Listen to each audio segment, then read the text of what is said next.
ও সম্মান, মা বাবার মর্যাদা, মা বাবার গুরুত্ব তারা দিবে। আল্লাহ নবী বলেন যে হে সাহাবায়ে কেরাম, আমি যখন ৩য় নম্বর সিঁড়িতে পা রেখেছি, জিবরিল আমিন এসে আমার কানে কানে বললেন, ইয়া রাসূলুল্লাহ, ইয়া হাবিবাল্লাহ, বৃদ্ধ অবস্থায় বা দীর্ঘজনক অবস্থায় মা অথবা বাবা দুইজনের একজনকে যদি কেউ পাওয়ার পরে মা বাবার সাথে সুন্দর ব্যবহার করলো না, সুন্দর আচরণ করলো না, মা বাবার হক আদায় করলো না, ইয়া রাসূলুল্লাহ, ওই ব্যক্তি ধ্বংস হয়ে যায়। কি হয়ে যায়? ফতুয়া একবারে সোজা। এখানে আল্লাহ সমর্থ করেছেন, সমর্থ না করে কোনো উপায় নেই। আজকে যদি আমি আমার বাবাকে কষ্ট দিই, আজকে যদি আমি আমার বাবা হোক একজন রিক্সাওয়ালা, হোক একজন কৃষক, হোক একজন শ্রমিক, হোক একজন মুসি, যেইটা হোক না কেন, হোক রাস্তার পাগল, তিনি আমার জন্য আমার কাছে স্বর্ণের চাইতেও দামি। আর তিনি আমার বাবা, তেমনি বাবা আপনার বাবু আপনার কাছে অনেক বেশি দামি।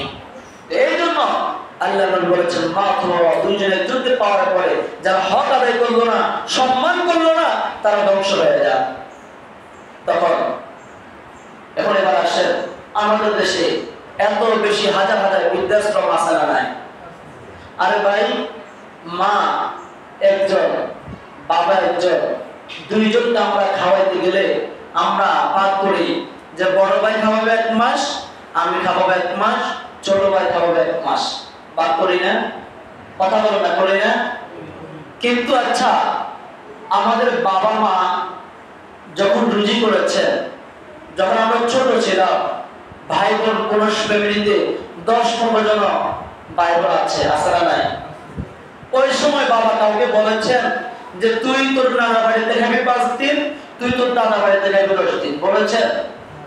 বাবা একা খাওয়ায় নাই? আরে আপনার উসিলা যদি আল্লাহ আপনার বাবা মাকে খাওয়ায়, এটা তো আপনার জন্য আরো খুশি নিয়ামত। এখন আমরা ভাগে ভাগে বসাই দিচ্ছি না, ওগুলো করা যাবে না। সুতরাং মা বাবার মর্যাদা, মা বাবার হক এই রমজান মাস আদায় করতে হবে। যাদের বাবা মা জীবিত আছে, বাবা মার কৃতজ্ঞ সন্তান হিসেবে আল্লাহ তাআলা আমাদেরকে কবুল করে, বলে আমিন।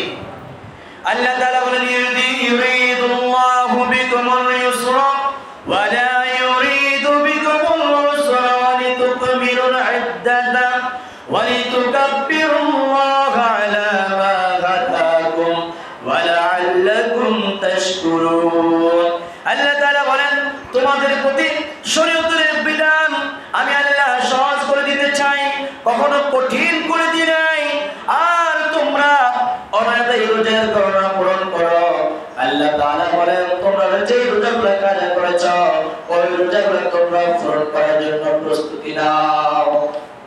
মাঘে রমজান রোজা কাজা হয়েছে অনেকে, যারা অসুস্থ রুগ্ন ব্যক্তি, মা এবং বোনেরা বিভিন্ন সমস্যার কারণে রোজা কাজা হয়েছিল, ওই রোজাগুলো আদায় করার জন্য, পূর্ণ করার জন্য আল্লাহ তাআলা পবিত্র কালামে বলেছেন যে ইউরিদুল্লাহু বিকুমুল ইউসরা ওয়া লা ইউরিদু বিকুমুল উসরা ওয়া লিতুকমিলুল ইদ্দাতা।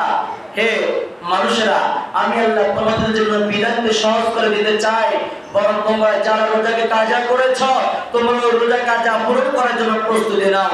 ওয়া লিতুকাব্বিরুল্লাহা আলা মা হাদাকুম ওয়া লাআল্লাকুম তাশকুরুন। আল্লাহ যে তোমাদেরকে হেদায়েত দান করেছেন, তার জন্য তাহার মহত্তা বর্ণনা করো। আশা করা যায় তোমরা আল্লাহ তাআলার শুকরগুজার করবে। আল্লাহ তাআলা যত বেশি নিয়ামত আদায় করবে, আল্লাহ তাআলা তোমাদেরকে কি করবেন? তত বেশি নিয়ামত বাড়িয়ে দিবেন। সুবহানাল্লাহ।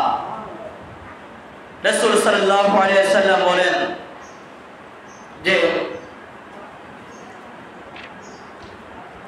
লাহুমা তাআতু ওয়া আমালুন। অতঃপর জানিয়ে রাখো, সবর মাস অর্থাৎ রমজান মাসের, রমজানের মাস শেষ হয়ে যাচ্ছে। রমজান মাস তোমাদের কাছ থেকে বিদায় নিয়ে যাচ্ছে। ঈদ উল ফিতরের দিন তোমাদের কাছে আগমন করতেছে। রমজান শেষ মানে ঈদ উল ফিতর আমাদের কাছে আগমন করতেছে। আল্লাহর নবী আমাদেরকে বার্তা পৌঁছে দিচ্ছেন। আর এই